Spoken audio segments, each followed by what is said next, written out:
بسم اللہ الرحمن الرحیم اللہ کے دوست کی دعا۔ حضرت شیخ ابو الحسن رحمۃ اللہ علیہ اللہ تعالیٰ کے بڑے صاحب کرامت ولی تھے۔ ایک مرتبہ کا واقعہ ہے کہ کسی دیہاتی کا گدھا گم ہو گیا۔ وہ سیدھا حضرت ابو الحسن رحمۃ اللہ علیہ کے پاس آیا اور آپ کو پکڑ کر اس نے شور مچانا شروع کر دیا کہ میرا گدھا آپ نے چوری کر لیا ہے۔ آپ نے اس دیہاتی سے فرمایا، بھلے ماس تمہیں غلط فہمی ہوئی ہے، میں نے تمہارا گدھا چوری نہیں کیا۔ وہ دیہاتی اپنی بات پہ اڑا رہا اور آپ کی بات کو تسلیم کرنے سے صاف انکار کر دیا اور اسی بات پہ اکڑ گیا کہ آپ نے ہی میرا گدھا چوری کیا ہے۔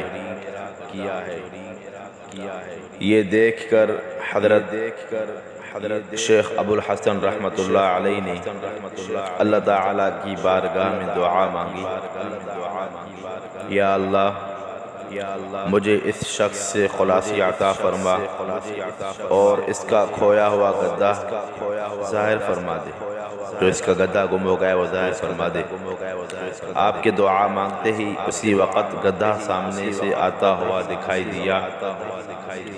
دیہاتی نے جلدی سے آگے بڑھ کر اپنے گدھے کو پکڑ لیا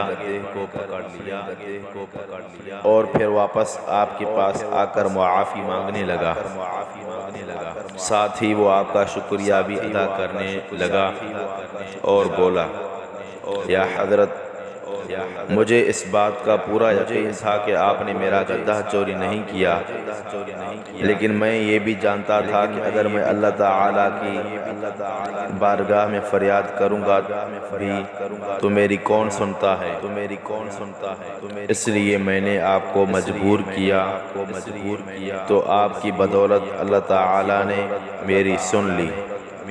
آپ نے دعا مانگی میرے لیے، اللہ تعالیٰ نے سن لی اور مجھے میرا گدھا واپس مل گیا۔ امید ہے کہ آپ کو یہ میری ویڈیو پسند آئی ہوگی۔ اگر آپ کو ہماری ویڈیو پسند آئی ہے تو آپ لائک کیجئے، کمنٹ کیجئے، شیئر کیجئے اور آگے جو شیئر کیجئے اور سبسکرائب کیجئے۔ السلام علیکم ورحمۃ اللہ وبرکاتہ۔